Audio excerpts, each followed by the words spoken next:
My little girls and no other sucker made a banner that was a bad mother. Don't cuss. Not us. It's the sport of kings, better than diamond rings. Welcome to the Married with Picks podcast, season 6, episode 5, week 5. So, Steve, I don't know how you made out last week, but I crushed it. I was whatever and won on the week. There's a couple you didn't pick, but... Well, I'm not saying I picked every game, but I'm saying of the games that I picked, maybe more like 8 or something. I didn't count, but my only miss was the Ravens. And technically, as much as I wanted to take the Packers, I was scared. And I was right to be scared, obviously. So, I would like to think that we're going to keep it going this week, but I got to tell you, I really don't like this freaking schedule one bit. Well, the one thing we were looking at was Tampa, and it was supposed to be 100 degrees in Tampa for the Eagles game, which it was only like 90 degrees. It's a big difference between 90 and 100. And they were able to pull that off, but they almost ran out of steam at the end. They got caught. Yeah. And you watched my process change on that one right on the podcast. I know. And you had it right. The right process. It was a good job out of you. All right. So I don't like the schedule this week very much. There's a lot of injuries and a lot of crappy teams playing each other, basically. We also have our first week of bye weeks. So we have the Falcons, the Bears, the Packers, and the Steelers all on bye this week. First game is in London this week. Vikings at Browns. Vikings are 3.5-point favorites. So the Vikings stayed in Europe since their game in Dublin last week. The Browns flew out after practice on Wednesday. And the Browns are making a change at quarterback. They're going with their second string quarterback, Dillon Gabriel. So if this game was truly a home game for the Browns and it was still Flacco at quarterback, I would have been all over the Browns. But I don't know what to expect from this Dillon Gabriel guy. Vikings have a lot of injuries on their O-line. It seems like nothing has changed with Carson Wentz. He still likes to hold on to the ball too long. And interestingly, this is going to be Jim Schwartz, who I believe was the defensive coordinator for the Eagles when Carson Wentz played for the Eagles, versus Wentz. And then you got Brian Flores versus the rookie quarterback on the other side. So I don't really want anything to do with this game. I would lean Browns, but I worry about their offense. And it should be a good defensive game anyway. Well, so Dillon Gabriel was the first quarterback that the Browns took in the draft this year, and then they took Shedeur Sanders after it. So it looks like Dillon Gabriel is, by pulling the trigger on this move. I think it's a bad spot to do this. Well, I don't know what they're thinking here. I mean, they're going against Flacco. I would probably keep Flacco in for a little bit longer. But I think this would be a totally winnable game with Flacco. Yeah, I agree. I honestly, I'm going to take the Browns anyway. I like Dillon Gabriel, but I think, we're only one injury away from Shedeur Sanders, and regardless of what your opinion is, whether the guy's going to be a good quarterback or not, you got to want to see him in the game to see what happens. At least give him a chance. But it wouldn't be this game. Flacco's still the backup. Yeah, it won't be this game. I mean, we're talking Shedeur Sanders is probably, if it happens, is weeks away, right? But they're going to give, once they make this move from Flacco to Dillon Gabriel, they're going to treat Dillon Gabriel as if he is the heir apparent and give him every chance to succeed. And, he's just one injury away.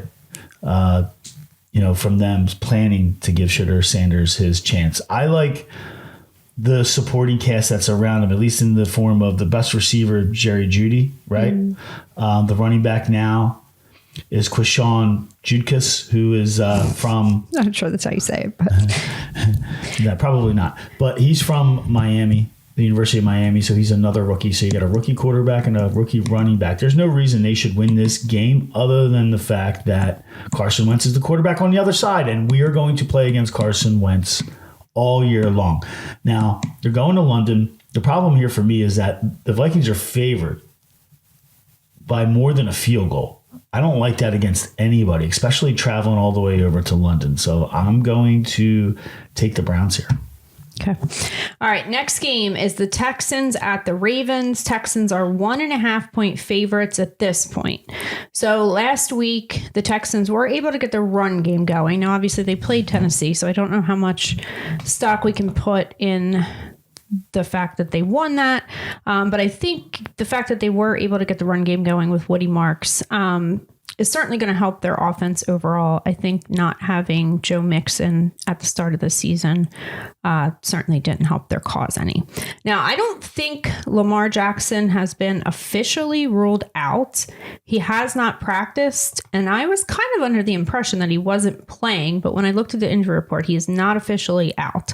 This line has obviously adjusted to assume that he is out. So I guess you have to watch out for that because that could change this thing pretty significantly.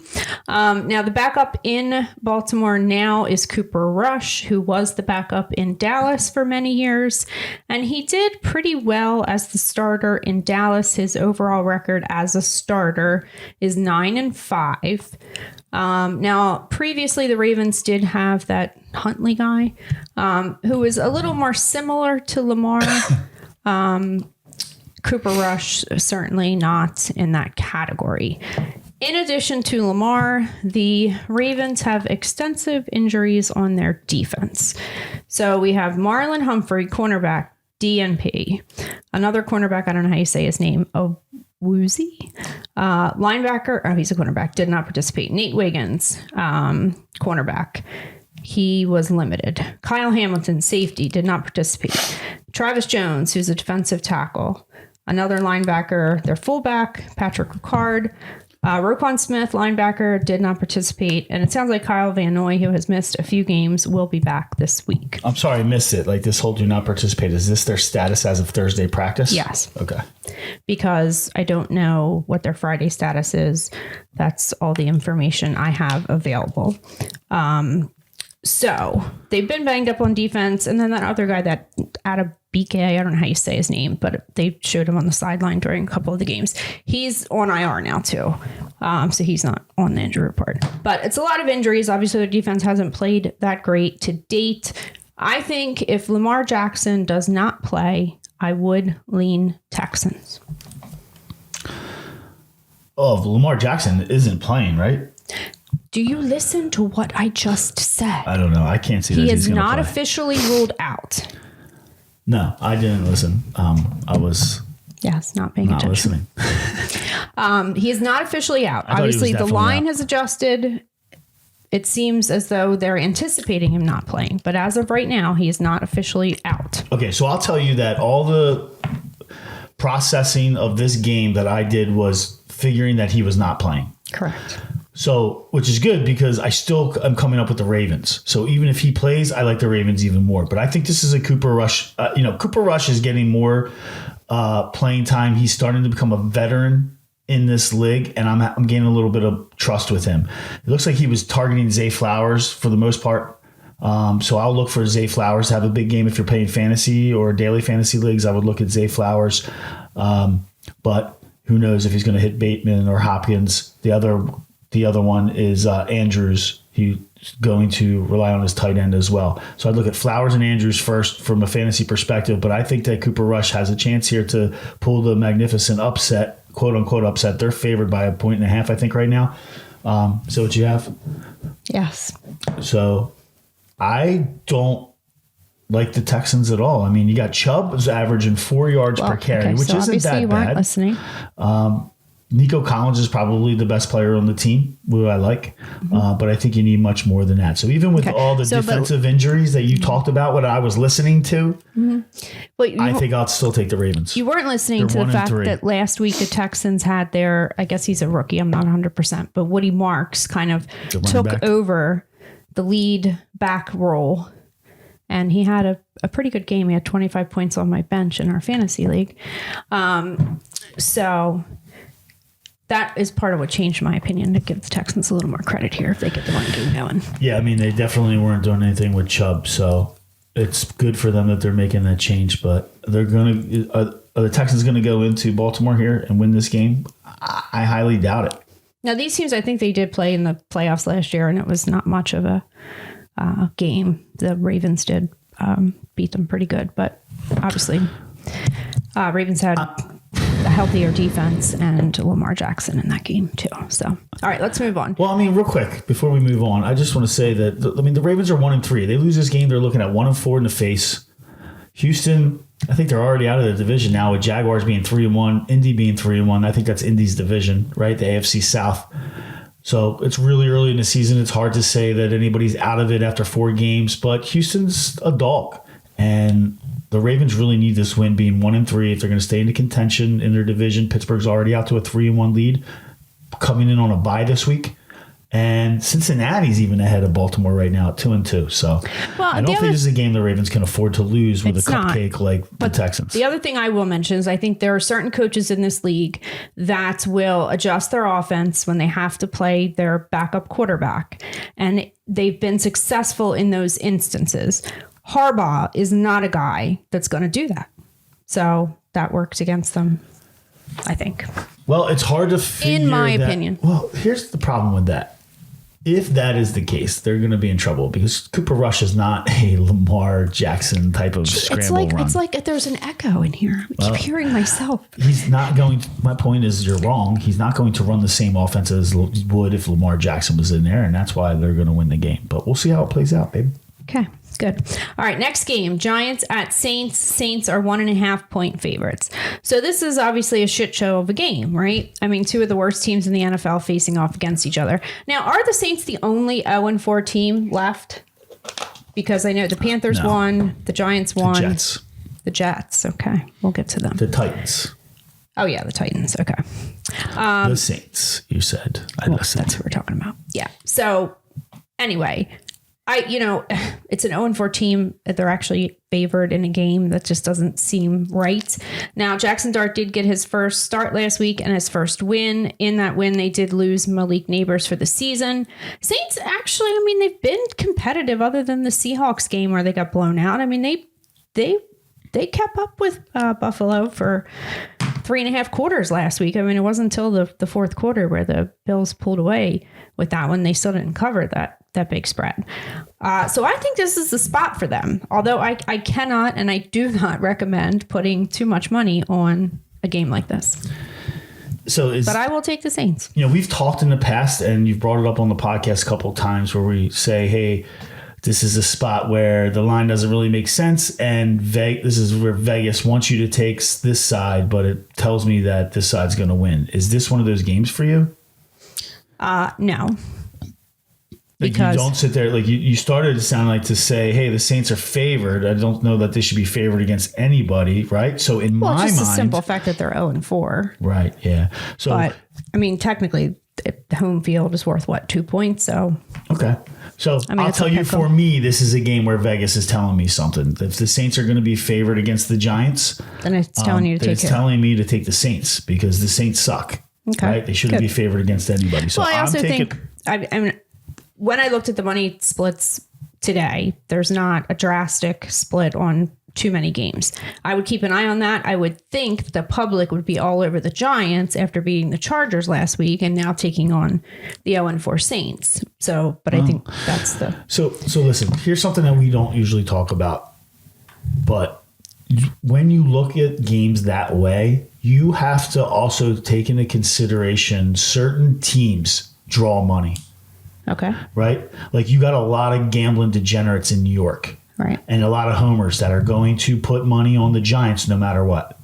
So be careful when you're talking about money splits, when you're talking about teams like the Eagles, the Giants, the Jets. But what difference does it make? If 90% of the money is on the Giants, that means that Vegas wants the Saints. It is, but it might be a little skewed because you figure no matter what the situation is going into it, you're going to have a lot of money on the Giants. That's my only point. All right. So you're on the Saints. I am on the Saints. Okay. I'd like to talk a little bit more about this game. So Rattler, right, is not that great of a quarterback, but he does have Kamara. He does have Olave. Olave has 43 targets in the last 4 games. So he's getting the ball a lot. I'm looking forward to a breakout game from Olave. I think that he's going to be the reason why the Saints win this game. And there's not too many W's on the schedule for the Saints. From looking at their schedule upcoming, other than division games that they might have a chance at, there's really not a lot of W's on the schedule. So that's why I think from a position standpoint of scheduling, that this is a game that the Saints have to win. Because they might not win, I was to say many more, but they might not win any more games after this one. Okay. So we'll see how it plays out. All right. Next game, Dolphins at Panthers. Dolphins are 1.5 point favorites. And this honestly is another shit show game. So similarly, the Dolphins got their first win last week, but they lost Tyreek Hill in the process. And I know he hasn't necessarily been terribly productive in this season or the end of last, but you need a guy like that to keep the defense honest. And so without him there to stretch the field, it's just going to get harder for the Dolphins. I've said it the past couple weeks. McDaniel is a one-trick pony. I don't think he's going to adjust much to compensate for this. And again, I don't advocate putting much money on these types of games, but I would pick the Panthers in this. One other thing to note, and I don't know all the details, but with the new kickoff rules, apparently whatever the Panther, calling it like a dirty kick, and I don't know what that means. I should probably research this a little more. But whatever the Panthers are doing with their kicker, apparently it's been very successful. And last week when the Panthers played the Patriots, Mike Vrabel literally studied their kicking for 2 hours. Now that's something you're not going to get Mike McDaniel concerned about. So what is the dirty kick? So the only thing I saw was I didn't see the game. I didn't see that game last week, but when the Eagles played 2 weeks ago, they were having an especially hard time handling a knuckleball kick. Yeah, I guess that's what that means. Yeah. Yeah. So not every kicker can do it, but the ball comes in knuckles, and the Eagles kickoffs return man could not handle the ball. It was Bigsby that they just required from Jacksonville. Couldn't handle the ball. So once you fumble it down it, you're getting 2 yards and you're pinned deep into your territory. Yeah. But regardless of that, I know this is. Why do you think this is a shit show? I mean, because it's a battle between 1 and 3 teams. Yes. They do both suck. But listen, I wouldn't let that scare you away from this game. Actually, this is one of my top plays of the day. I love Carolina. I think Carolina's going to play teams tough at home. They're going to play bad teams really tough at home, like the Dolphins are. Dolphins just came off their first win, right? Against the Jets. I don't think they're going to be able to do 2 in a row. The Panthers should be able to hold on and win this game at home. They're a home dog. And you're also looking at the first start of running back Rico Dowdell. Oh, my God. Dowdle. In the lineup. So I like Rico. I think that he's going to be strong once he gives the opportunity to perform. I just think the Panthers have a chance. They're going to be inconsistent, but sometimes, they won 30-0 against the Falcons at home. That was their only home game this year.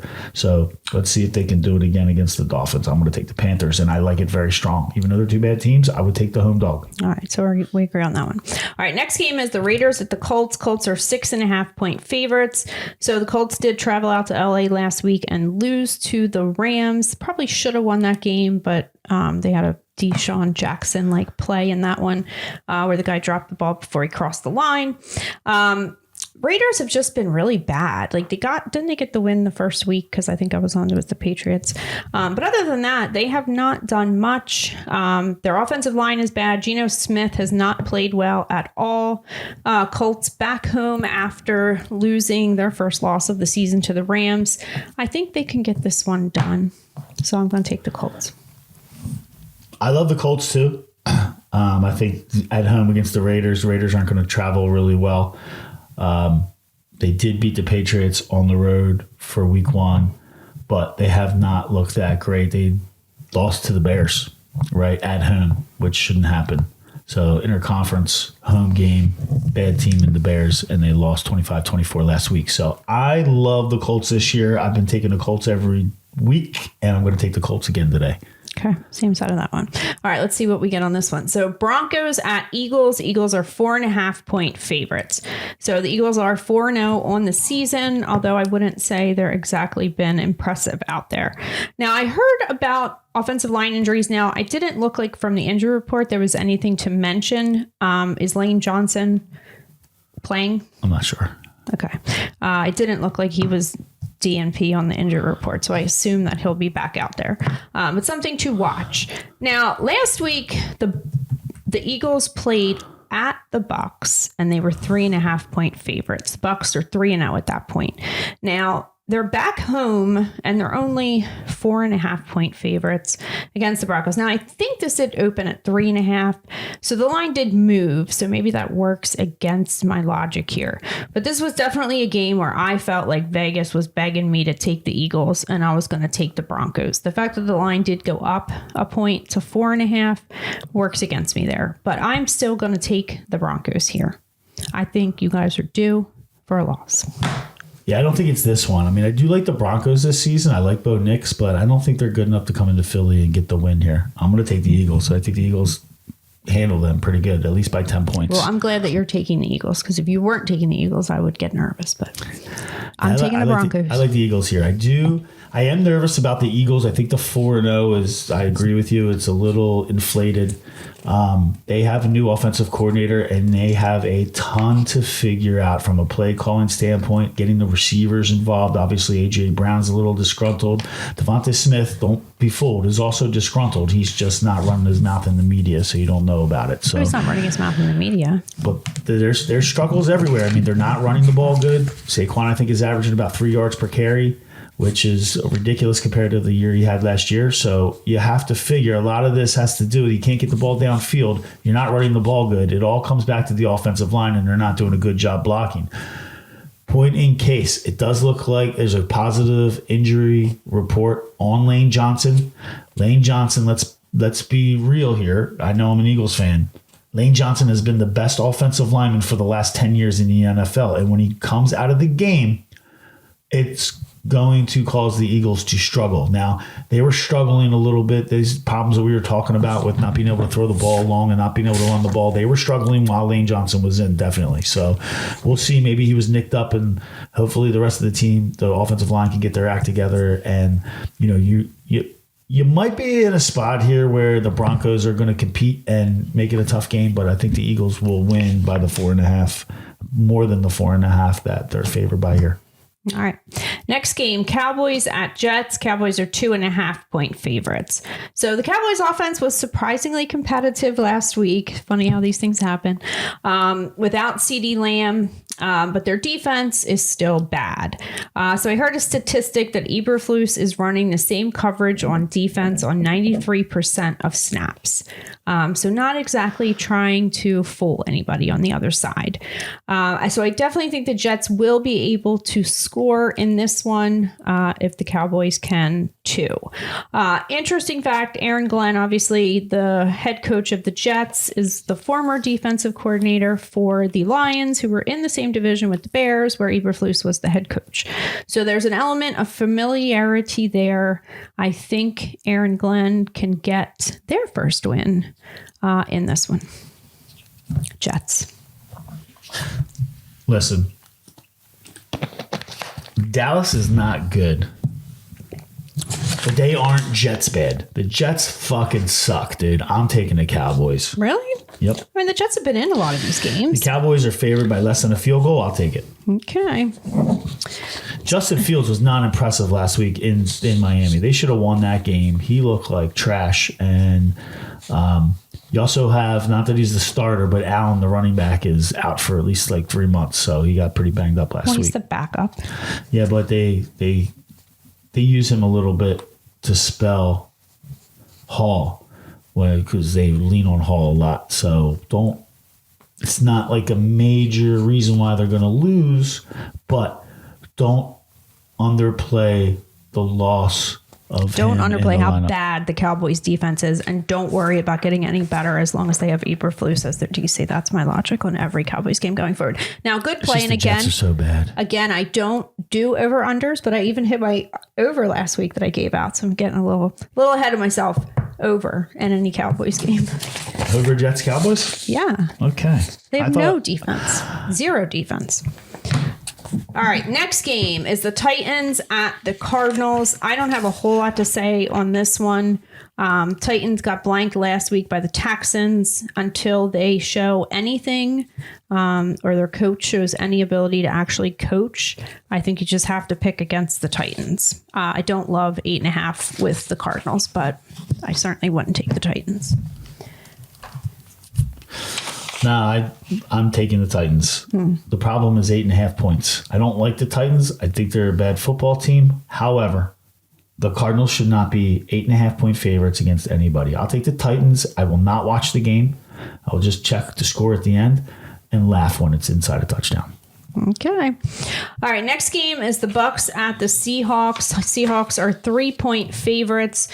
Bucs are facing a lot of injuries now. And again, like Mike Evans did not play last week.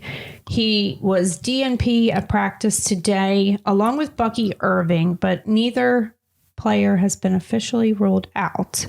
I don't not 100% like whether Bucky has any chance to play or not, but I would feel better about it if he was out there at least. But anytime, I mean, they've been competitive in all these games. So I think anytime you get the Bucs as a dog, I'm going to take them. You're going to take the Bucs? Yep. All right, well, Bucky Irving out. It's going to be a problem. Huh? He's not out yet. Yeah, he's out. There's no Bucky Irving. And the Hawks, they're going to be traveling all the way over to Seattle in the great Northeast. And take on Sam Darnold. Well, the thing is Sam or Darnold. Darno, as you like to say. Sam Darno is winning football games. He was winning football games as a starter last year, and he's winning football games again this year, right?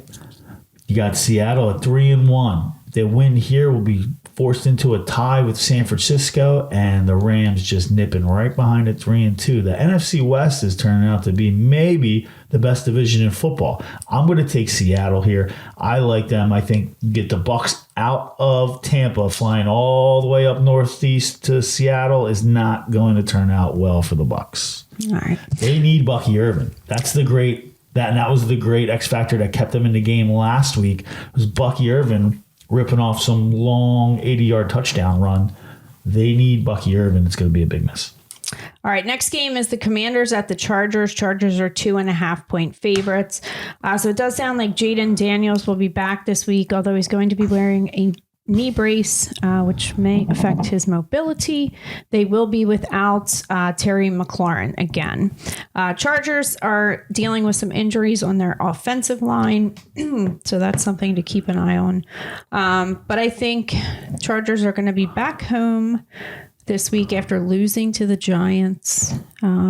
So I'm going to take the Chargers in this one. I'm also going to take the Chargers. I just think that you're coming back for the first week with Jaden Daniels with a knee brace. It's going to make him less mobile. That is Jaden Daniels' game, right? Running the ball in the pocket to get away from the rush and throwing on the run is his strong suit. So it's going to take him a little bit to get used to this brace. I don't think he's going to be as mobile, clearly, as he was when we're normally used to watching him play like all last year. So Washington going, again, all the way over to the West Coast against the Commanders. I think the Commanders actually get stomped in this one. I like the Chargers a lot. All right, next game is the Lions at the Bengals. Lions are favored by 10.5. So this one's kind of tough for me. I have jumped back on the Lions bandwagon, and we've watched the Bengals get demolished the last 2 weeks with the backup quarterback in there. But they did face two of the best defenses in the league in the Vikings and the Broncos. Their offensive line is obviously bad. Lions defense is decent. Now, I was like planning this spot, like as soon as the Bengals get through the games with the Vikings and the Broncos, I'm going to jump on the Bengals because everybody's going to be off. I didn't love it when I saw that it's the Lions this week because I certainly think they could blow the Bengals out just like the last couple teams have. But this is the one game right now where all the money and all the bets, like 90% is on the Lions. So that has me less concerned. I'm taking the Bengals. I'm taking the 10.5. Talk to me next week. You want to bet on this one? All right, I like the Lions. I'm going to tell you why. I did beat you They're last week, too, by the way. They lose this game. They're 3-2, and they have the same exact record as the Bengals. That's not going to happen. So then the question becomes, are they good enough to cover the spread against the Bengals? They are on the road. However, the average road victory point margin this year for the Lions is 11 points. The line is 10.5. Did the Bengals play outside? No. Okay. Yes. Sorry. Okay, I thought so. Yeah, they play outside. There's no dome. They play right on the river, so it can get cold. So that is a problem with the Lions and a dome team coming out. However, like I said, they're averaging road victories by 11 points. The line is 10.5. 11 is greater than 10.5. Take the Lions. They're not going to lose to the Bengals. The Bengals are a horrible team, and they look like they're about to get. They snuck a little bit back. Are you going to say there's no way? No, I'm not going to say there's no way. Their home team interconference is. And I forgot to say, I told you so. The problem with me is like this would normally be, I'd say, hey, it's too many points, but it's Dan Campbell. He was going to get them to demolish a bad team. Yeah, but Dan Campbell doesn't care whether he covers 10.5 points or not. Dan Campbell only cares about winning. I'm not saying that the Bengals are going to win. I agree, but he's going to be. It's not like it's going to be a decision at the end of the game. He's just going to continue to put the accelerator down and extend the lead because they're that much better of a team than the Bengals, in my opinion. Okay. All right, I'll bet you. All right. All right. All right. Next game is the Patriots at the Bills. Bills are 8.5-point favorites. This is the only division game of the week. Like, that feels so weird to have one. Well, they have. By the way, I mentioned that I'm wearing all baseball gear and we're doing a football podcast. I don't do baseball. Baseball playoff started this week. I hope everybody is excited. I was going to ask. The Phillies will start on Saturday. Yeah, I was right. What's that? It's on Mike Schmidt. Michael Jack Schmidt, who's throwing out the first pitch of the first game against the Dodgers on Saturday. Okay, that's great. Go Phillies. But let's get back to the Patriots at the Bills. Go Phils. So since Tom Brady left the Patriots, the Bills obviously have dominated the matchup between these two teams. Although the Patriots did have 2 wins. One was week 18 last year. But I think Vrabel is getting those Patriots into form. They had a couple hiccups week 1, and then was it week 3 where they had the 6 turnovers. So it's a division game. This is like Mike Vrabel's bread and butter. Have your team up and ready to go. Division game. Surprise some people. So I'm on the Patriots. I'm on the Patriots as well. I think they keep it close. Good. 30 points. Let's try to get through this before our batteries in the audio thing die. One last play, babe. Chiefs at Jaguars. Chiefs are 3-point favorites. So Jaguars are actually 3-1 on the season. Chiefs are 2-2.